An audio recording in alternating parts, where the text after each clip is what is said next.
देश दुनिया की तमाम बड़ी खबरों को देखने के लिए हमारे चैनल को सब्सक्राइब करें और बेल आइकन को दबाएं ताकि सबसे बड़ी खबर सबसे पहले आप तक पहुंच सके। आइए आपको दिखाते हैं इस वक्त की सबसे बड़ी खबर।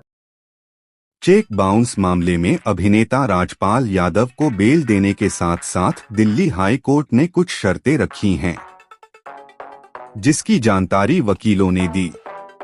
आपके नाम का 1.5 करोड़ रुपए आज उनको ट्रांसफर किए गए हैं अपोजिट पार्टी को।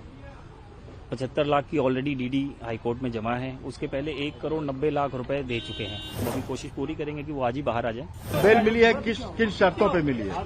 आज उन्होंने अपनी एप्लीकेशन लगाई थी बेल के लिए कि मुझे बेल दी जाए और मेरी सस्पेंशन ऑफ सेंटेंस दी जाए।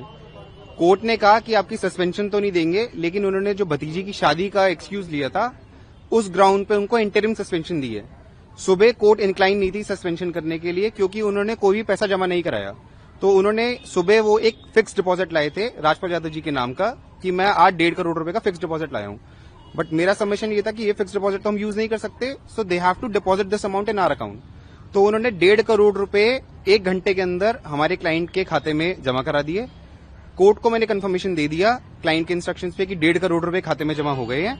और पैसे के जमा होते ही कोर्ट ने, क्योंकि उन्होंने अंडरटेकिंग का कंप्लायंस कर दिया, उनको इंटरिम सस्पेंशन दे दी है 18 मार्च तक के लिए कि 18 मार्च तक तो आपको जेल नहीं भेजेंगे। और 18 मार्च को उनको फिजिकली प्रेजेंट होने को कहा है, या वीसी से भी प्रेजेंट हो सकते हैं, क्योंकि आगे की अंडरटेकिंग्स उन्होंने बोला काउंसिल नहीं, वो खुद देंगे। अब नेक्स्ट 18 मार्च को पता लगेगा कि वो आगे का प्लान कैसे ला रहे हैं और कितना पैसा दे रहे हैं। कुछ शर्तें भी लगाई हैं। उन पे शर्तें लगाई है कि उनका पासपोर्ट डिपॉजिट रहेगा, 1 लाख रुपए का बेल बॉन्ड उनको देना है। अपार्ट फ्रॉम दैट आज को 25 लाख रुपए का एक डीडी भी लाए थे रजिस्ट्रार जनरल साहब के नाम का, तो उनको वो रजिस्ट्रार जनरल के नाम का डीडी भी डिपॉजिट करना है 25 लाख रुपए का। आज हमारी बेल की एंट्रीम बेल की जो एप्लीकेशन थी उसमें एंट्रीम बेल हमारी अलाउ कर दी है।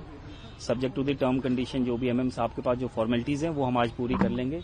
और ओवरऑल बात ये है कि राजपाल भाई साहब को आज रिलीज के ऑर्डर जो एंट्रीम है वो पास कर दिए ऑनरेबल कोर्ट ने। और बाकी कल आप देखें, वो खुद आपके सामने आके अपनी बात रखेंगे। सर 1.5 करोड़ आज ट्रांसफर किए हैं, कुल टोटल अब तक कितने पैसे दिए जा चुके हैं? अगर कुल टोटल की बात करें तो 1.5 करोड़ रुपए आज उनको ट्रांसफर किए गए हैं अपोजिट पार्टी को। 75 लाख की ऑलरेडी डीडी हाई कोर्ट में जमा है। उसके पहले 1 करोड़ 90 लाख रुपए दे चुके हैं। तो लगभग जो 5 करोड़ की जो इनिशियली अमाउंट लिया गया था, फंड्स जो ट्रांसफर किए थे उन्होंने फॉर दी इस मूवी के अंदर जो इन्वेस्टमेंट पार्ट आया था, वो अमाउंट तो ऑलमोस्ट इतना उसमें से जा चुका है। तो कब तक छूटने की उम्मीद है? अब देखिए, अब उसकी कंप्लाइंस में क्योंकि अभी थोड़ा टाइम लगेगा, तो कल तक मेरे ख्याल से भाई साहब बाहर आ जाएंगे। आज बाहर आने के चांसेस है? हम कोशिश पूरी करेंगे। हम अभी कोशिश पूरी करेंगे कि वो आज ही बाहर आ जाए। उसके बाद एक बार कंप्लाइंस कर लेते हैं, उसके बाद देखते हैं। 18 तारीख की डेट में क्या उनको फिर कोई अमाउंट लेके आना है कोर्ट में? अभी कोर्ट ने कुछ अमाउंट वगैरह के बारे में बात हमने नहीं की है।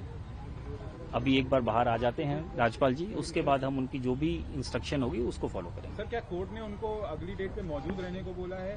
हाँ जी, कोर्ट ने कहा है कि इधर वो थ्रू वीसी, अगर वो अपने काम में बिजी हैं तो वीसी से रह सकते हैं, अदरवाइज वो फिजिकली कोर्ट में मौजूद रहें, ताकि कोर्ट नहीं जा रही है कि अब तक जो हुआ है कि स्टेटमेंट और कमिटमेंट्स या जो भी इंस्ट्रक्शन है वो डायरेक्टली कोर्ट चाह रही है कि कम से कम 2 या 3 बातें जो बाहर में अलग अलग तरीके की बातें जा रही हैं वो न जाके सीधे पिटिशनर क्या कहना चाह रहा है, राजपाल जी क्या कहना चाह रहे हैं, वो रिकॉर्ड पे आए।